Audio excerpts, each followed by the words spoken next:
Welcome to Hort Culture, where a group of extension professionals and plant people talk about the business, production, and joy of planting seeds and helping them grow. Join us as we explore the culture of horticulture. Hello, everybody. Bonjour. Welcome to Hort Culture. Hello, hello. Welcome. Good to be here. How's everybody feeling today? I know that I'm like staring out the window or trying to stare out the window because it looks so beautiful outside, and I am in an office, which is never fun for plant people to be in an office on a beautiful day. You have a window? Yeah. You have You a window. have a window? Oh yeah, Josh, your office is like a bunker. Yeah.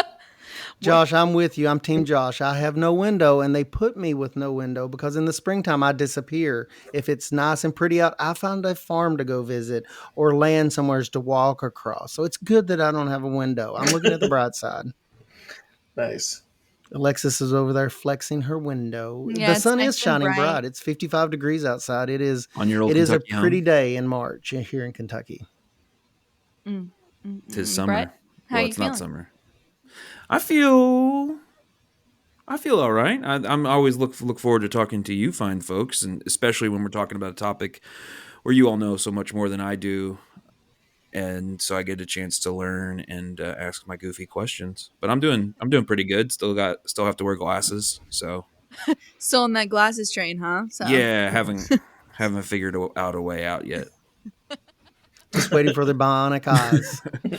Yeah. With all the screens we stare at, it's not getting any better. And as we progress through time and age, it probably doesn't get a lot better. And that doesn't help with this topic, by the way, integrated pest management, because the aphids are not getting any bigger for the most part. So they're still hard for me to see when I am scouting. Yeah, I don't know. I saw the most enormous aphids ever this morning. Of but course, I think Alexis would blow me out of the water first thing. I'm telling you, they're the most enormous Yeah. Liar. aphids. You, sir, they're on are a liar. steroids. I What don't were they even. on? I Like, which my crop? anemones they were on in the high tunnel, and they have been there since before Valentine's Day. In fact, I sent a picture to Dr. Larson, who is one of our state entomologists, and I was like, by the way, and it was like February 11th, and he just texted me back and he was like, it's not even Valentine's Day. And yeah, so welcome to Kentucky. You So have would you- an enemy on your anemones. Oh so- man, Ray, you Oh, beat me well to done. literally. No, you were not going to say that, were I you? was gonna I say should have that. known, Brett, with your Wow, witticisms. quick draw. Man, I am glad I just bulled my way into They this do it conversation different in and Bourbon ignored County. everybody. I tell you what.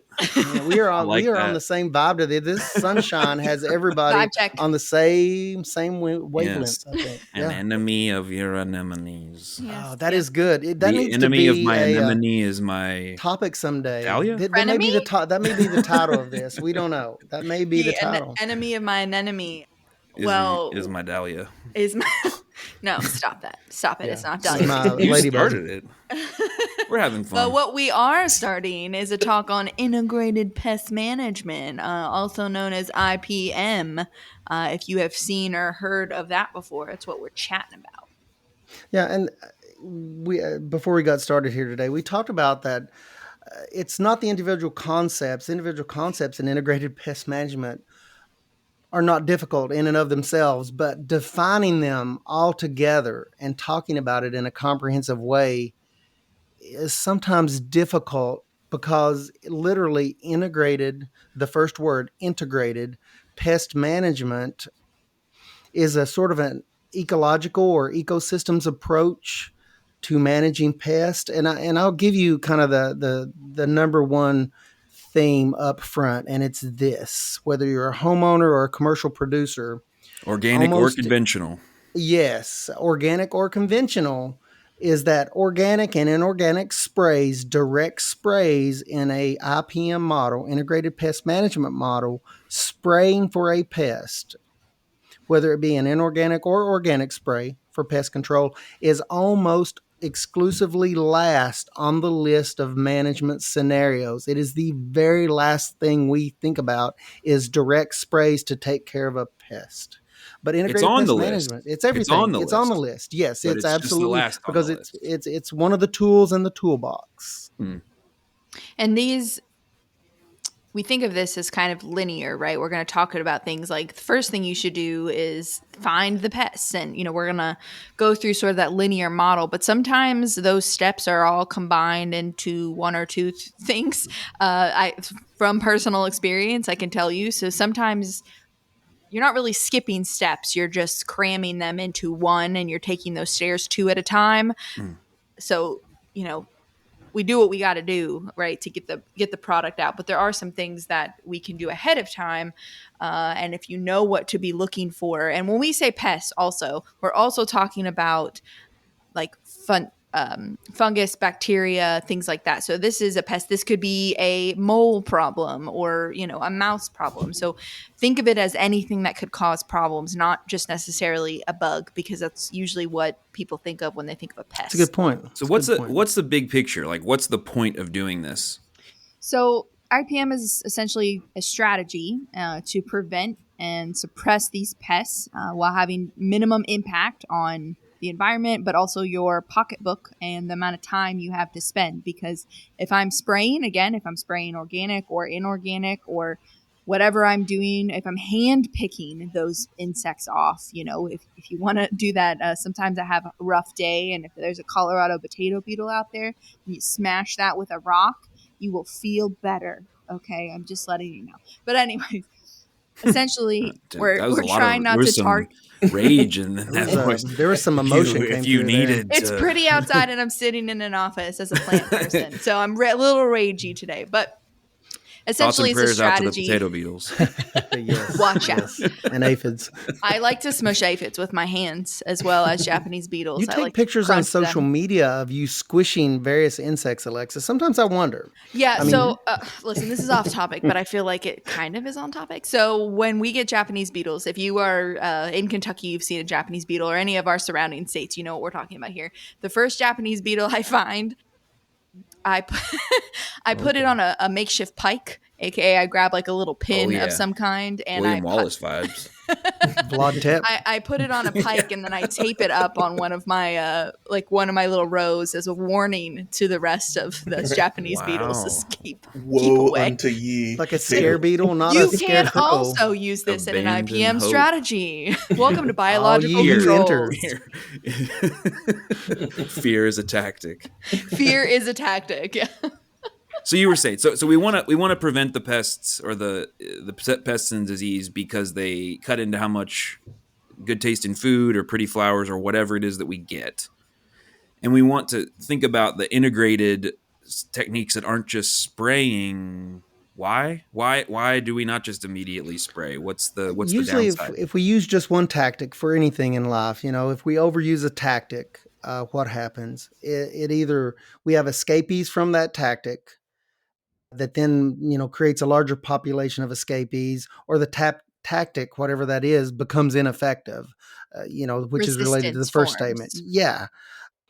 And it's a more effective approach, to be quite honest, and it's one that's more targeted.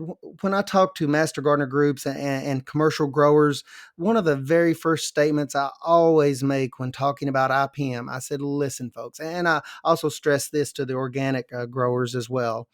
I said, you are substituting kind of silver bullet solutions like rescue spray treatments. You are substituting that as a first option for knowledge and the ability to do things like monitor and identify specific pests and determine damage thresholds and all of this. You're increasing your knowledge level, and you're hopefully being more effective over the long run and being more targeted for the environment around you, being more targeted towards the pest itself rather than both pest and beneficial populations. And that's why this comprehensive approach is so important, because there is just simply some pests that we don't have a silver bullet spray for. We don't have those options. And what you have to back up and do is use this approach that's multi-pronged approach. That's integrated pest management. Hopefully it's going to be more effective for you in the long run. I think another way just to phrase it, again, me being the noob around here, is it feels kind of like if we think about this as like managing and working with plant health and soil health as part of what we're doing, the overall strategy. It's kind of like if you think about your own personal health, if you can do things like exercise, get a decent diet in, reduce your stress, get some sleep, etc., you're less likely to get sick in the first place.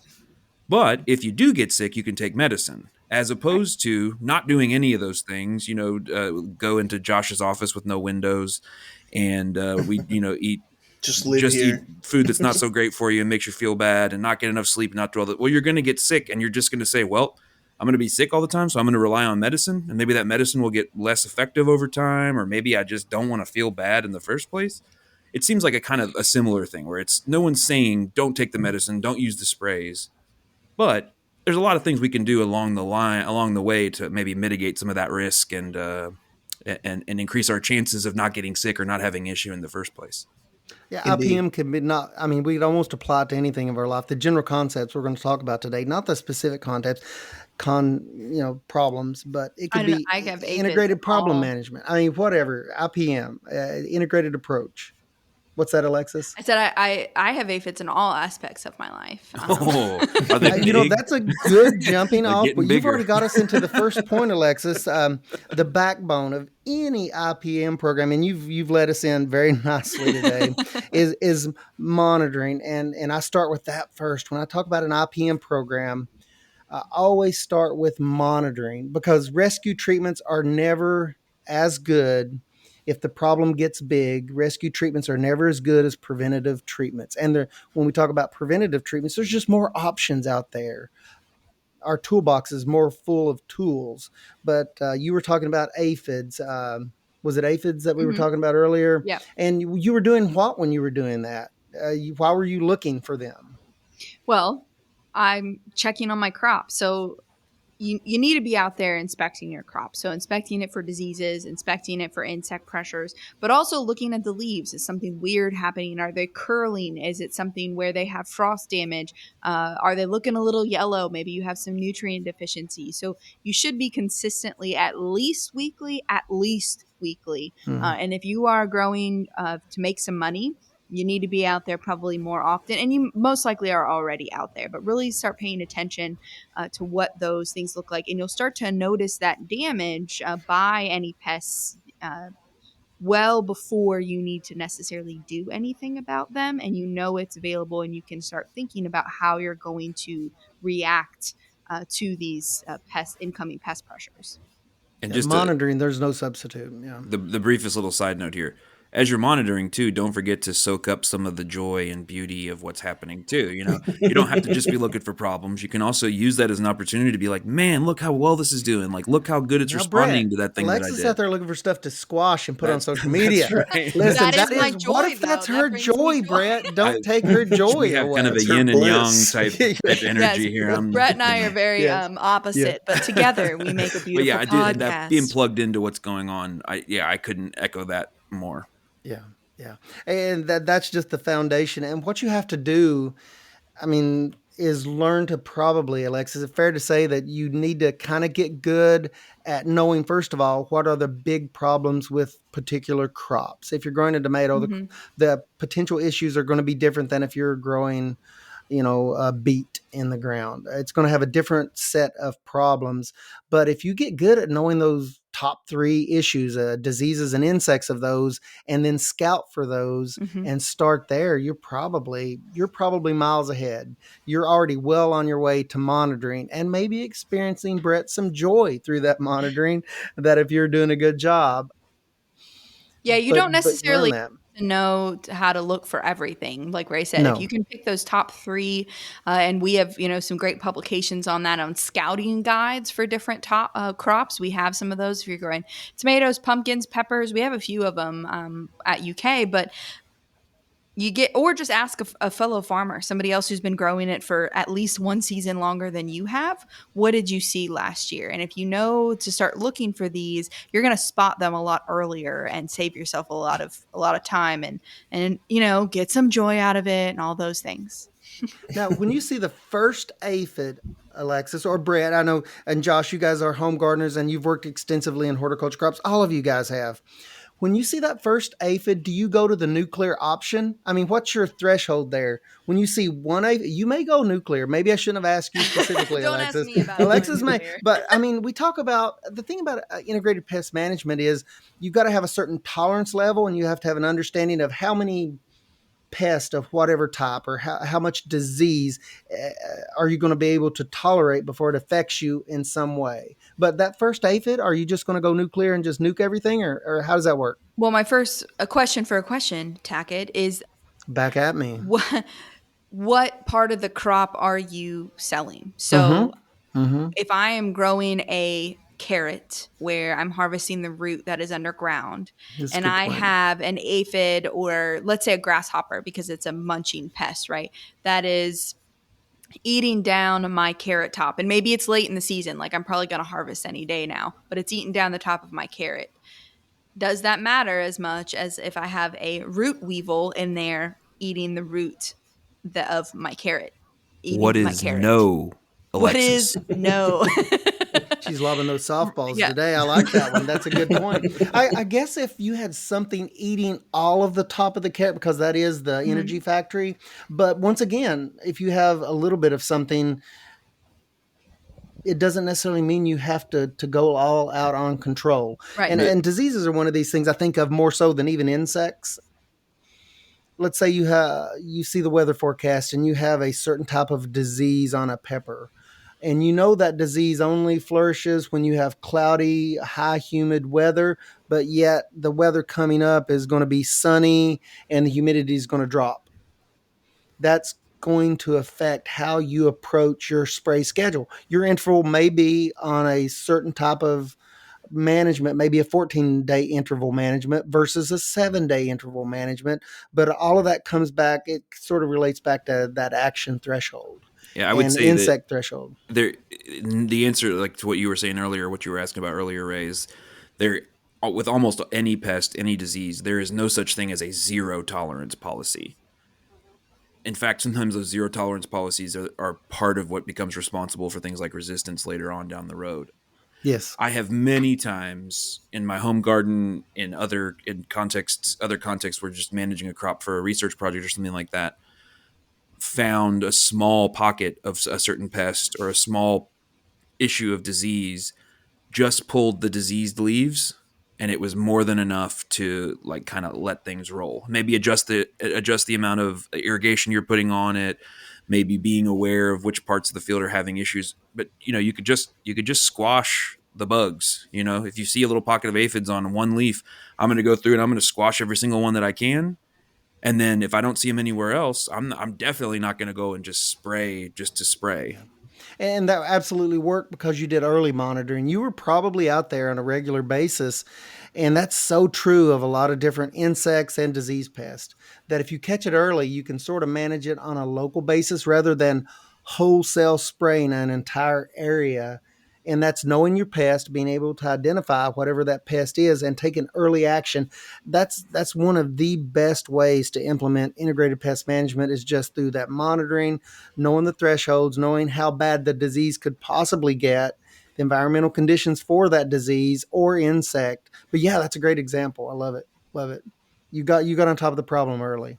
And Yeah. sometimes it is that you squash them day one, think you got everything, and you come back in 2 days, and they have in fact spread, and they are all over the place. And that means then you're going to have to up your game and think about a different type of intervention. But at Mm-hmm. least now and if you're a good record keeper, you've written in your field journal where you found that stuff, or you've made some sort of note of that. But sometimes you win it, sometimes you don't. But early. Early detection on so many different things is so key. Yeah. Right. And And deciding yeah. your tolerance level. So, Mhm.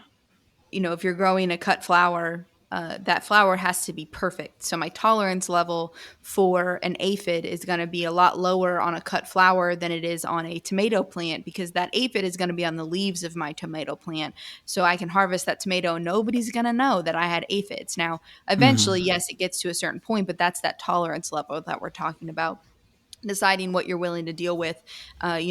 We see this a lot with apples and like fungicide programs. So here in Kentucky, it's a very humid state to be planting apples in the first place. So we have a lot of disease pressure here. And if you are growing them for mostly home sales or even for canning or something where visual appearance is not as important, you can get away with not doing sprays for something like apple scab, because it's mostly just something that's just a physical abnormality, right? It tastes good still, Mm-hmm. all of that jazz, versus if you're somebody who's selling to the public or to a grocery store, you kind of have to have a perfect thing. So you're going to have to do some preventative sprays or other tactics for that tolerance level. As we're talking about all this, just a thought come to mind from a professor, a very good professor I had in my undergrad studies, and every year he would put a sample out. We were looking for pests on different agronomic and horticulture crops, and he would put a number of samples out that had absolutely nothing wrong with them. And I would ask him, I said, why do you keep doing this, Dr. Thompson? I was like, why do you put these? There's no diseases on there. He said, your problem, Tackett, is you know what you're looking for with the pest. He said, but you have to start on the reverse of that. You have to know what a healthy plant looks like. And Alexis, she said something that made me think about that. She knows what a healthy crop in her high tunnels look like. And I thought that was a profound comment. And I've always thought about that in integrated pest management. And that's one of my jumping off points is you have to know what a healthy tomato plant in general looks like. And then that relates to, the apple scab discussion. That relates to, is that normal? Is that an acceptable level? Is that a representative example of a product that you can sell? Maybe, maybe not. But yeah. And all of that goes back to monitoring and action thresholds. It all ties in sort of circular into the conversation. Something else I'd like to kind of quiz you guys about or kind of pick your guys' brains about it. Cultural practices, that's sort of another big concept in integrated pest management. And we talked a little bit, we touched on some of these concepts in a previous podcast when we were talking about succession planting. Cultural practices are things like modifying planting dates or cultivation patterns or harvesting practices to manage pest. But you guys have any comments on that? This is one that is just for me another big concept. I would say the healthier your plant is, the less pest problems you're going to have. Mm-hmm. So we know What that to be makes fact. it healthy? I mean, Right. yeah, it goes exactly, and that starts whether it's a seed, getting a disease-free seed, which is important. There's a lot of seed-borne diseases, or getting a healthy transplant, and that goes back to knowing what a healthy plant looks like. I don't know, Brett, have you ever bought or Josh, have you guys ever bought a dud of a home tomato and brought it home and it already had some sort of issue with it, and you just basically brought the problem home and it just got worse? Only Sure. once.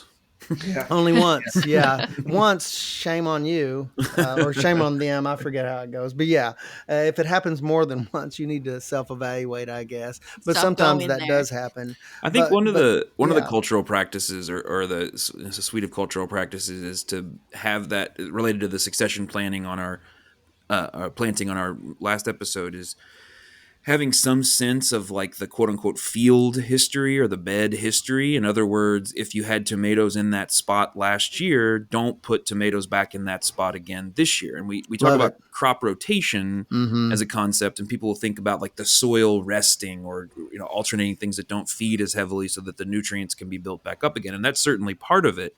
But a big part of it too is that certain diseases can overwinter in the soil. They can hang out, especially if there's a bunch of leaves and plants that you didn't clean up. And the insects as well can lay their eggs, and they're right there. And so if you have a crop of insects that have laid their eggs and they hatch right where you've now planted that same host plant again, those are when I think of cultural practices, those are the ones that come to mind right away. A big one. That may be the biggest. And we're not talking about just rotating between different crops. We're talking about, I think Alexis maybe mentioned it in a previous podcast, rotating within families of crops. Yes. Didn't you mention that? Was that you or was that Josh? Who Well, was that? I think that was Alexis who mentioned that, Okay. but that's definitely a good, kind of rule of thumb when rotating and combining that with, as Brett said, kind of the the seasonality of when you're putting things in. Like it's one thing to rotate throughout the season, but you also kind of want to make sure you're not planting the same family in the same place that it was in the same time in the previous year, Do because your these homework. pests, Yeah. yeah, the pests can go into these dormant states, but if every spring, their perfect host plant keeps showing up, it's Oh, not going to work absolutely. out. Populations Buffet. explode. It's an absolute buffet. Right. And Alexis kind of nailed it. I mean, basically, if it's a healthy plant, it's by default more resistant. And all these cultural practices we're just talking about creating an optimal environment for the plant and one that's not so good for the pest in some situations. Well, You're not right plant, selecting right necessarily one for place. the other. Yeah. Yeah. So certainly that's part of it, planting dates and rotation, but also since we're an extension group, we absolutely have to mention what? Soil testing and soil amendments. We had a whole podcast on soil, but yes, how is that a cultural integrated pest management concept? Soil testing. Well, what's that going to do if you have the proper nutrients in your soil and you maintain your soil profile in an optimum manner? What does that translate into? Alexis said it. Healthier Hopefully, plants. healthier plant. So that's another big concept is manage your soil nutrition very carefully, because not only is light and temperature important, but the nutrients in the soil. A fast growing healthy plant is just going to do better, because remember, that thing's a living organism, and if you scratch the surface of your skin, you may get an infection. And guess what? If you bump a tomato plant as you're cultivating, you're scratching the skin of another living organism, and it may get an infection of some kind. And if it's healthy and growing well, it just does better. And that sort of ties back into, Brett, was it you that mentioned earlier the health kind of the analogy? Sort of ties back into that. Healthy plants more resistant, healthy people more resistant Yeah, I to agree. certain things. I have to have a caveat here of Oh, do it. yes, Ray is right. And so, but not only soil test for to know what nutrients to add, but knowing the amount to add, because especially with things like nitrogen, too much, there could be too much of a good thing. So if you already have an aphid problem, or a cucumber beetle problem or something like that, if you over fertilize with nitrogen, you're going to get a lot of fast weak growth, and it's going to be very rich in nutrient, and it's very excited. And guess what? Your aphids get really excited But about that. So more is they're better, It's like Alexis. a More protein is shake. better. yeah, Protein it's shake for your essentially cucumber exactly. beetle. You're giving I them like it. the protein shake, the energy drink. That when really those plants don't need that much. So knowing exactly how much to put down and not overdoing it. If we say put down 2 pounds, don't put down 3, because Mm-hmm. it'll come back to bite you, and you just wasted a lot of money. Yeah, these imports aren't cheap. So hopefully that's another aspect of integrated pest management. In the end, if you're being more productive and you're reducing inputs, hopefully you're becoming more economically viable. Your profits Mm-hmm. will increase if you're a commercial gardener You know, or a commercial producer. Hopefully so. That's kind of what the discussion is surrounding today: healthy plants and better plants, better production. earlier on, I outed myself as a bit of a hippie with touchy feely stuff about the joy of From the heart. monitoring and looking around. And I think for me, with plants in general, and this would include perennial stuff that we have in our yard and see around, and my helping my parents take care of some of their stuff, as well as garden plants. The sooner you can get to a point of thinking about it as trying to provide the plant with as many contextual factors and support as it can get for it to defend itself and take care of itself, rather than just as this thing that you're trying to, this object that you're trying to manage and spray the stuff off of it, or dump the fertilizer into the. It is a being, a living being that wants to live. It wants to grow. It wants to survive, and you're in charge of providing some of the context, some of the things that it needs. And so I think IPM is a lot about that. It's about, okay, this thing stresses a plant out, just don't do that. Mm-hmm. This You're like a thing, parent. yeah, I was going to say, as You want our a plants to childless thrive. person, you're not trying to mold your child into what you're trying to help them figure out who they are, do what they want to do in a safe way that's healthy, and support that. And so, again, this has been Mr. Rogers' Right. plant You want to raise Plants them to Holistic right, plant people, health Plant with plants to support. care. of people with them so that feelings. you Plant can eat support them. line. But I do think that's like it's a little bit of a frame of reference Mm-hmm. shift. Mm-hmm. Yeah. So we got healthy plants. We are monitoring, but there are sometimes you're just, you're going to get a Japanese beetle infestation in June in Kentucky because we have, these invasive species that our plants are not, used to dealing with, and we're going to have to do something. So, one easy, relatively speaking, sometimes it can be difficult to actually do, but an easy thought is this idea of physical methods of we've talked about hand picking when I've had a rough day.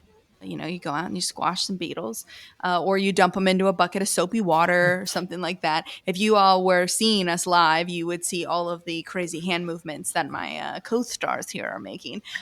But you can also do things like a row cover or spraying them off with Oh, water. I like row covers a lot. A row I do cover, love that. conventional or organic, both of our growers, no matter what they are, love row cover Yeah. because it saves them I a see lot of more and more row time. covers out there. It's great. And I guess in other parts of the world, I know that they are more accustomed to using, but maybe they don't have access to products, rescue treatments. But in other parts of the world, row covers have been around for and utilized for a long time, but a newer concept in the US, relatively speaking. But yeah, the row cover stuff is really, really cool. I know that you have to allow, I've worked with some local producers and they've had to manage like pollination requirements because at some point you have to open the thing up or you have to put pollinators under the row covers. But yeah, that's a super good point. And so in that Is case, that where yeah, you're physically excluding the pest Mhm. rather a than barrier. physically removing it. And those row covers, they're a lighter weight than what you use for like a frost blanket, they can allow more air penetration And light. Mhm. and light through. But And there's yeah, so many versions that when you look in a gardening, even a home gardener manual, you can purchase many different types of row covers, depending on which qualities you need out of those row covers. So yeah, there are a lot of different ones out there, and for commercial producers, there's a lot even more. There's even more, but that's a great point, Alexis. And that's another big one of the foundation concepts is the use of barriers, traps, both in monitoring as trapping, but as in just simply trapping pest, whether it's a trap crop or otherwise. And then the use of barriers, I think, is great because there are some pests that are going to be there. They're going to, like, Cabbage cucumber moths, beetles, and they're cucumber vectors of beetle. Yeah. diseases. But for a synthetic chemical to work, they're going to land on there and feed. But by the time they've landed on there and feed, the synthetic chemical does its job. It may kill the insect, but it's already become a vector, injected some virus or other disease into the plant, some bacteria. And even though the product is working to control that population, they still do the same amount of damage over and over. And that's where barriers are such a great tool, is physically keeping some of these pests away from valuable crops. Yeah, it's a great so point. we've said this several times now, but Alexis, I'd like for you to explain to me. So I get why the organic growers might want to use something to exclude. Why would that be something that's useful to a chemical? I mean, to a conventional grower who Conventional. has certain other more powerful chemicals available, and why would I even consider this IPM stuff if I'm conventional? Yeah. So, I mean, for me, as somebody who's a grower, and of course, is IPM is very important, and I help people with that. Physical barriers are save me a lot of time and money, and save a lot of time and money for to go the opposite of the feel goods, which are very important. But when it comes down to it, I can put a row cover on, or a grower can put a row cover on, and not have to mess with that very often, and know they're getting 100% control or about as close to it as possible. Versus if I'm getting putting a spray down.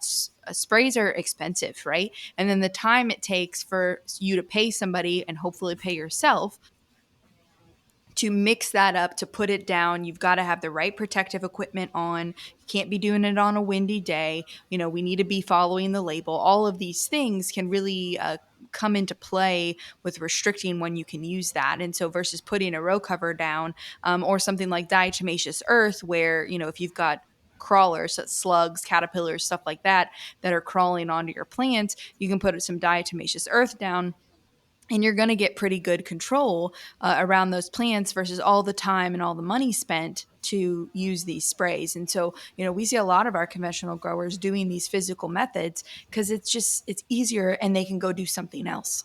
Yeah, I think the time and money, and if you're selling your product, those are the same thing, is a huge part of this whole puzzle. That it's we say that we're doing pest management in harmony with ecology, and it's because it's a smart thing to do.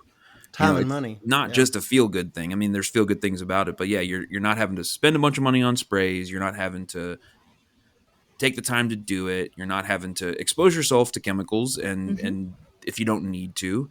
And I think that other thing we've talked about is like the long-term efficacy of a product. It's sort of like if you take ibuprofen every time you have a headache, suddenly it doesn't work as good. But if you take an ibuprofen every once, only when it's really bad, it kind of can knock you back and make you feel better pretty quickly. And so I think it's a similar thing that we're seeing with antibiotics and other things that we're understanding more over time, that if we were to just do what some of the hippies maybe said and think a little bit about living in harmony with nature.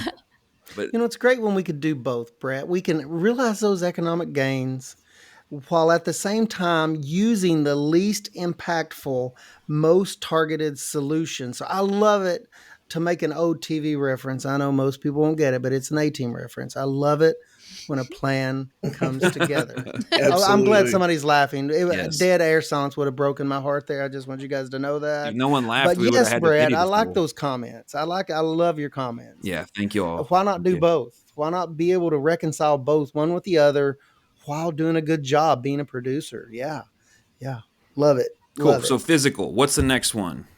We talked a little bit about another big concept here is good sanitation. It's related to some of the comments we've already made, but crop cleanup as it relates to pests, because pests, a lot of times, whether it's a disease or insect, they can overwinter or harbor in old plant refuge that you don't clean up. So you have to be aware of that, especially if you're doing things like succession plantings that are kind of intense and you're doing similar related groups of plants intensively. But good sanitation, good garden cleanup, good market cleanup, big or large, the larger scales, the same applies to small scale, is just good cleanup. Removing the source of the potential pest infestation is a big foundation concept. That's very, very important. Can't overstate that.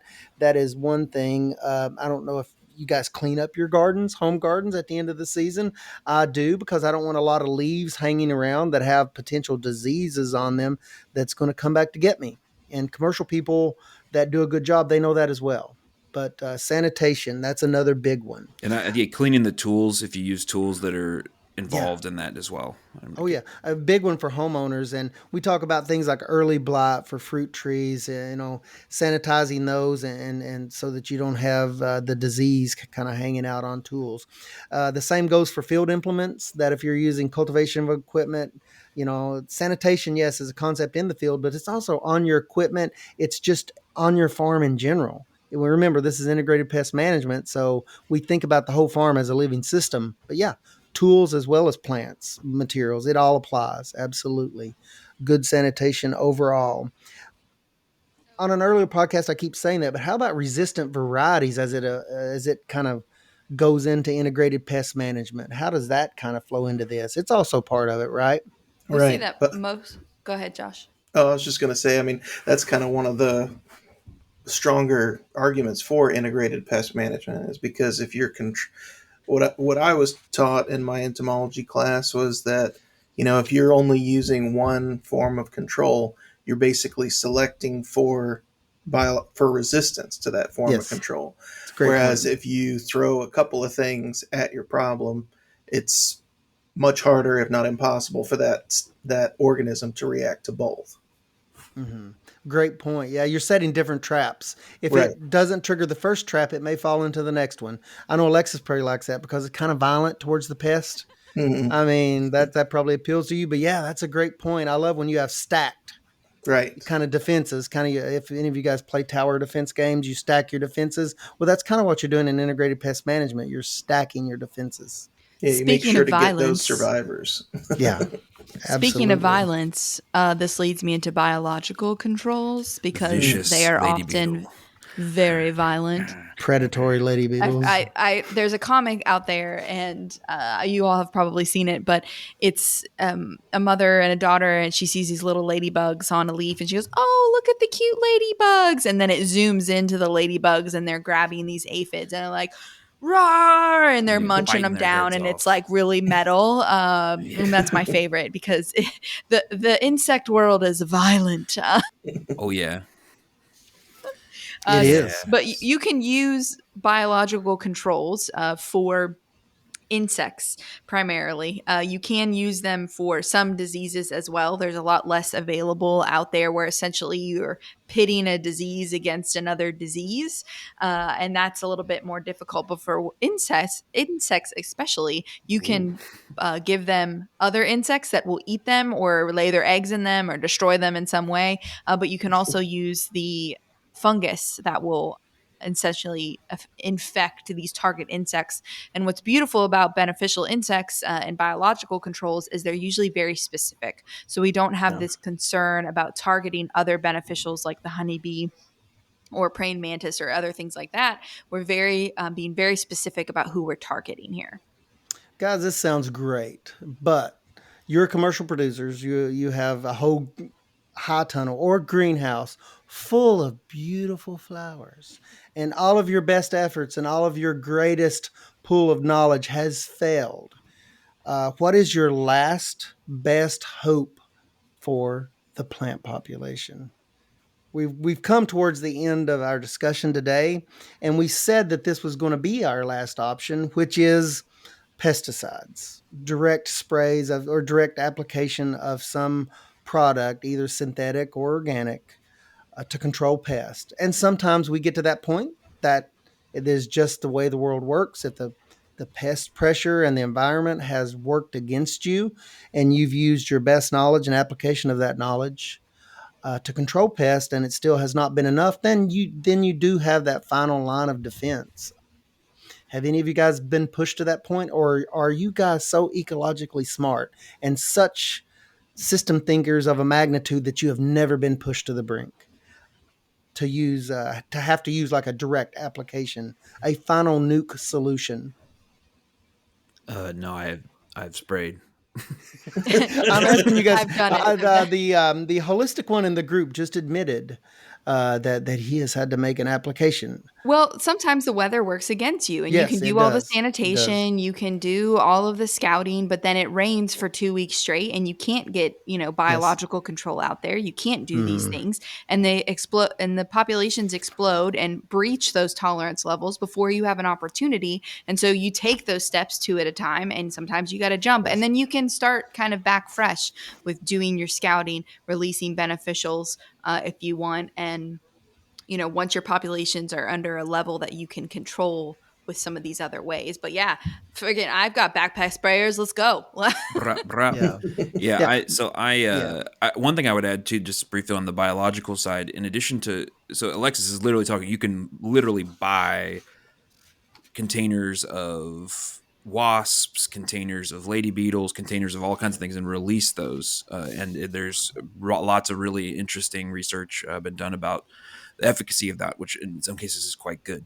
You can also encourage biological activity and encourage the existence of those parasites through things like planting other types of native plants and other types of surrounding habitat for those things. But I think, Ray mentioned the touchy feely, and I'm going to go again here. The reality is that when we're planting a crop and we have aspirations for that crop to exist or to come out in a perfect way or in a highly productive way, in fact, we are trying to do something that doesn't really necessarily fit within that ecological model in the first place. There's a scenario where the Sure. bugs just eat our plant, and the There plant is. has Yeah. enough to reproduce maybe, and that's it. And so I think part of the spraying, that Band-Aid spray, is the times when we're losing the ecological game that is playing out, and we don't like to lose, so we spray. And I think, yeah, certainly intervened according to the label. Things have to be listed. You should use the right Mhm. dosage. You should be go through the trainings to become a pesticide applicator. It's helpful for a lot of different things. But that would be my little 2 cents on. Yeah, it brings us to a good point in the discussion. Again, this is a systems approach, one in which it's a reverse model in which you don't think first about, a rescue spray. You're doing a lot of preventative maintenance procedures in the form of applying the knowledge that you have in this system, this integrated pest management system. And I'll sort of wrap us up here by kind of reiterating some points that we've talked about. Again, it starts with monitoring, scout early and scout often. That's my motto for commercial growers and for homeowners, early and often. Be aware of the common diseases and insect problems and any other problems for a particular crop, and then kind of understand your product, and if you're marketing a product, understand how much damage you can have and still having a product that's marketable. That matters. Understanding, if you're a homeowner, how much damage you can have on a tomato before you have to throw that tomato away and it's a complete loss. So you have to understand thresholds, and then manage carefully all of these cultural practices we just talked about: soil testing, managing nutrients, good sanitation, rotation, using resistant varieties that can give you just a real leg up against pests, using barriers and trap crops, and managing timing carefully, and planting crops and giving them the best chance to grow and do well. And then when there's issues beyond that, you start to look at biological controls of pests if they still persist. And then even one step beyond that, as a last option, pesticides, organic or inorganic pesticides, and hopefully a pesticide that can be somewhat targeted towards the pest. Unfortunately, a lot of our pesticides, they may be broad spectrum. They do their job very well, but they do it very well on a broad selection of insects. Some of those insects may not be pests, they may be beneficial. So that's why it's our last option. It was a great discussion today, guys. I really appreciate it. It's always great hearing from your guys' perspectives. What a great conversation. Awesome. Well, I'm going to take us out here. Thank you guys for joining us, and we hope you enjoyed listening to us babble about IPM because we get real excited about it. But we hope that as we grow this podcast, you will grow with us. Have a great one.